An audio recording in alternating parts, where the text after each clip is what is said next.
స్వామివారి పేరు కుండలేశ్వర స్వామి, ఈ గ్రామం పేరు కుండలేశ్వరము. ఇక్కడ ప్రవహించే నది పేరు వృద్ధ గౌతమి గోదావరి. ఈ వృద్ధ గౌతమి గోదావరికి సముద్రుడు ఎదురొచ్చి 2 కుండలాల బహుమతిగా ఇచ్చాడు. కుండలము అనగా చూపెట్టిన పోగు అని అర్థం. ఇస్తే గోదావరి ఉంటాం సముద్రంతోటి, నాదా నాకు బహుమతిగా 2 కుండలాలు ఇచ్చారు, నన్ను అలంకరించుకోమని. నేను అలంకరించుకోవడం కాకుండా మనిద్దరము కలిసిన ప్రాంతము మనిద్దరి జ్ఞాపకార్థం లోక కళ్యాణార్థమై మానవులు పూజ చేసుకోవడం కోసం ఒక కుండలాన్ని నది ఒడ్డున, 2వ కుండలాన్ని దేవతలు పూజ చేసుకోవడం కోసం నదీ గర్భంలోని ప్రతిష్ఠ చేయమని ఆ వృద్ధ గౌతముని కోరింది గోదావరి. ఆ విధంగా వృద్ధ గౌతముడు ఒకటి మానవుల కోసం పెట్టిన ప్రతిష్ఠ చేశాడు. చాలా చోట్ల లింగాలు గుండ్రంగా ఉంటాయండి. ఈ లింగాకారం ఈ పక్క పల్లంగా కూడా చూసారా, లింగాకారం చూపెట్టిన లింగు కుండలము కుండలేశ్వరుడు. ఒకటి మానవులు పూజ చేసుకోవడం కోసం నది ఒడ్డున, 2వ కుండలాన్ని దేవతలు పూజ చేసుకోవడం కోసం నదీ గర్భంలోని ప్రతిష్ఠ చేయమని వృద్ధ గౌతమి కోరినట్టుగా ఆ విధంగా ప్రతిష్ఠ చేసిన తర్వాత నదిలో స్నానం చేశాడు. ఆయన స్నానం చేయగా ఆయన వృద్ధాప్యం పోయి యవ్వనం వసి వచ్చింది. ఈ క్షేత్ర మహత్యం ఏమిటయ్యా అంటే, వృద్ధులు కూడా ముసలవాడు కూడా ఈ క్షేత్రంలో స్నానం చేయడం వల్ల యవ్వనం వయసు వస్తుంది అన్నది ఈ కుండలేశ్వర క్షేత్ర మహత్యం. ఇది గౌతమి గ్రంథంలో 103వ అధ్యాయంలో 15వ శ్లోకంలో చెప్పబడుతోంది. అంతేకాకుండా బ్రహ్మాండ పురాణం తెలియజేస్తోంది. బ్రహ్మదేవుని అడిగేట నారదుడు, తండ్రి గారు ఈ భూమండలం మీద చాలా పుణ్యక్షేత్రాలు ఉన్నాయి, నదీ తీర ప్రాంతంలో నది ఒడ్డున ఏమైనా క్షేత్రం ఉంటే చెప్పండి, స్వామిని దర్శనం చేసుకుని వస్తాను అడిగేట నారద మహర్షి. అప్పుడు తండ్రి గారు బ్రహ్మదేవుని అడిగేట ఈ కుండలేశ్వర క్షేత్రం చెప్తున్నాడు ఆయన. అనంతం కుండలాపలం, ఈ కుండలేశ్వర క్షేత్రంలో స్నానం చేసి స్వామివారి కనుక దర్శనం చేసుకుంటే అనంతం, ఈ అనంత విశ్వం ఎంతవద్ద ఉందో అంతటి ఫలితం వస్తుంది అని చెప్తున్నాడు.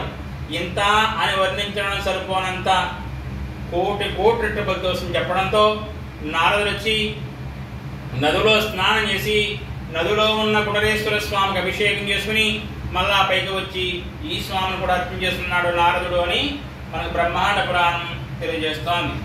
నదీ గర్భంలో ఒక కుండలాన్ని ప్రతిష్ఠ చేశాడు అని చెప్పి ఇందాక వృద్ధ గౌతముడు అనేవాడు గౌతమి గ్రంథం చెప్పింది. నారదుడిని పూజ చేసుకొచ్చాడు అనే విషయం మనకు బ్రహ్మాండ పురాణం చెప్తోంది. నదీ గర్భంలో కంచుగుడులు ఉన్నాయని పురాణం. ఎవరు చూసిన దాఖలు లేవండి, కానీ మా పూర్వీకులు తెల్లవారుజామున 2-3 ప్రాంతంలో దేవతా స్నానం అంటారు, దేవతలందరూ వచ్చి స్నానం చేసే టైం. ఆ టైంలో కనుక మా పూర్వీకులు వెళ్ళినప్పుడు నదిలోంచి ఓంకారనాదాలు భజన కీర్తనలు వినపడుతూ ఉండేవని చెప్పుకునేవారు. ఇప్పుడు కూడా వినికిడి శ్రద్ధగా ఎవరైనా ఆ టైంలో ధ్యానం చేసుకునే వాళ్ళు కూర్చుంటే వాళ్ళు కూడా వినపడుతున్నాయని చెప్తూ ఉంటారు. నదీ గర్భంలో కంచుగుడులు ఉన్నాయి, నదిలోంచి ఓంకారనాదాలు భజన కీర్తనలు వినపడుతూ ఉంటాయని. ఇవన్నీ కూడా పురాణాలు. మానవులెవ్వరూ కూడా ఈ ప్రాంతంలో సంచరించే ముందు జరిగిన విషయాలు.